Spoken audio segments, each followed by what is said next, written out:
I'm here at CES 2016 with Richard Hollinshead, who is the Chief Technical Officer of Meridian Audio, a very famous and well-known British hi-fi company. And we're going to be talking today a little bit about high-res audio, developments on that particular side of things, and also some interesting new in-car audio tech that's in development. So, Richard, we were just talking a few minutes ago about this whole issue of high-res audio, which you've been with Meridian very much involved in, and I know from our users and our readers' point of view, there are some people who think it's a great thing and others who are not entirely convinced, it's fair to say, who think maybe it's sort of emperor's new clothes.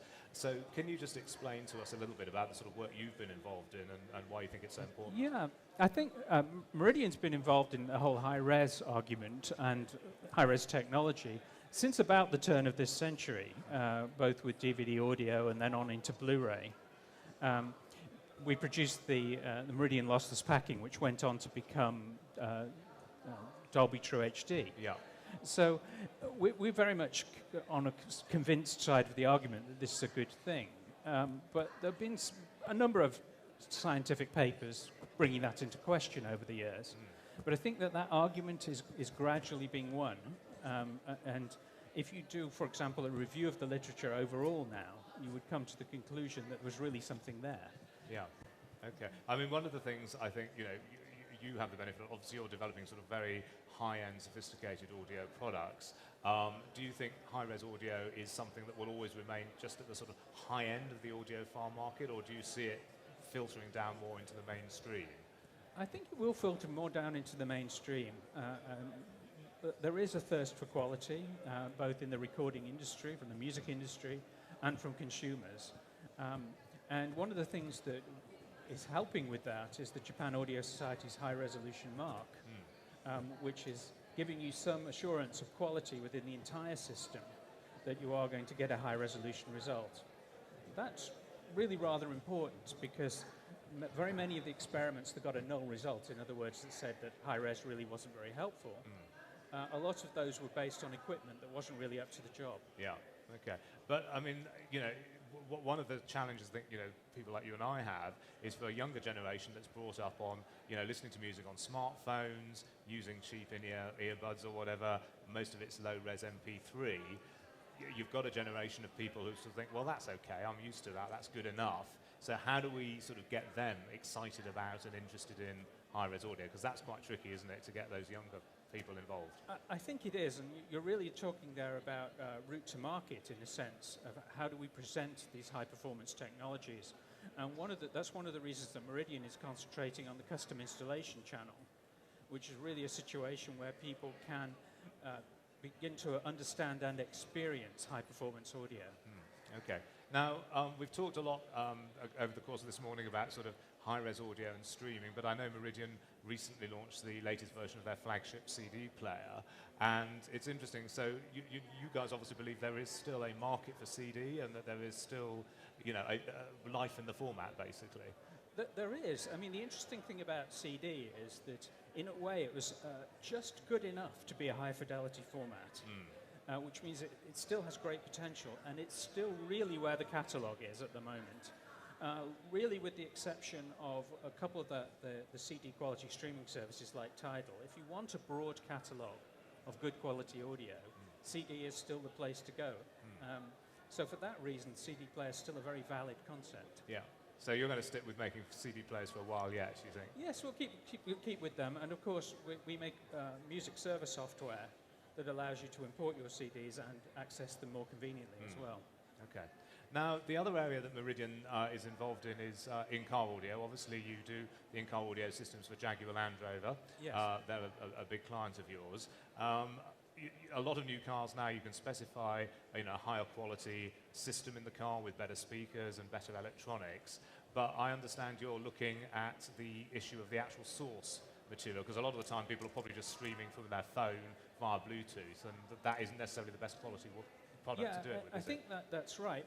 We know that convenience is always more important to people than quality. And really at the moment, the only convenient way to deliver your music to the vehicle is Bluetooth streaming from your phone, because you've collected the music on the phone you want to hear. Sure. But we're looking towards a future where that experience is more seamless between the home and the vehicle. So perhaps you would subscribe to a streaming service, you would have it in the home, you would know what your favorites were there, and those would be automatically preloaded into the vehicle.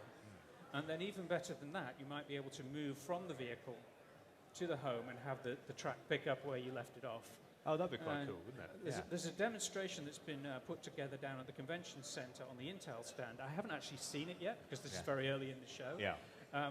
We've contributed some technology to that to try to give people a glimpse of what this experience might be like. Okay, and that's taking place at the Las Vegas Convention Center. Yes, I believe it's on the Intel stand. Okay, we'll go and have a look at that. That'd be quite interesting. That's us combined with Jaguar Land Rover. Okay, and so they've got a couple of cars here or something. Yeah, and there may only be one vehicle on that stand that Okay. does that particular demo. So at the moment, that's just more sort of proof of concept. It's not something that's yet coming to market. It's just sort of That's right. trial. One of the things that you deal with in automotive is very long lead times. So you really have a couple of choices. You can be in the aftermarket automotive, but that's a very unpredictable space. You never quite know what the result's going to be. Yeah. In a more sort of professional area where you're working with the manufacturers, there are quite long lead times. So we're dealing with technologies that will be in 2020, 2021 vehicles at this point. Okay, and just finally, just coming back to Meridian Audio, the sort of home products, you were saying that a lot of your products are now sort of sold through the sort of custom installation market. Yeah. I know that's very big in the United States. Obviously, that's a huge market over here. Are you seeing that sort of pick up a bit in the UK and the rest of Europe as well? Yes, that's especially true. Yeah, there really is not that big of a difference between the two countries anymore. And shows like the ISE show, organisations like CEDIA in the UK, and the number of installers in the UK has increased hugely. Some of them are hybrid installers, where they have a showroom at the front, which is essentially a hi-fi shop. But what you find is increasingly the business is done through the back door taking out and going and doing the custom installations. So one of the things we've introduced there is our own design service to help with those installers to understand how to use the Meridian products in those custom installation contexts. Okay. Now, as CTO, sort of Chief Technical Officer, what's the biggest challenge from a sort of engineering point of view you think you face at the moment in the audio industry? I think one of the bigger challenges is incorporating the abundance of different formats. We're seeing a little format war in 3D surround sound, which is something you have to deal with. So it's consistently keeping up with the availability of content. It's even worse in the video space, where I understand there are over 900 different video streaming services in the US. Yeah, that's a lot, isn't it? But even so, even in the audio streaming space, there are a lot of streaming services to do business with. So I think that's probably the biggest challenge at the moment. Yeah. I mean, we're seeing, obviously, the rise of the music streaming services like, Spotify and Tidal and Deezer and Cobas. Do you think they'll all survive, or is there at some point going to have to be a sort of shakeout where some will and some won't, and it'll slim down a bit? I don't know. I'm not sure I'm a big enough expert to know. What you would say is that it's a very odd market in that how long you survive is determined by the depth of your pockets to continue to invest rather than your profitability. So with that in mind, you would have to guess that there will be some kind of shakedown to a smaller number of services. Indeed, of course. Okay, well, Richard, thank you very much for joining us here on the international news stage.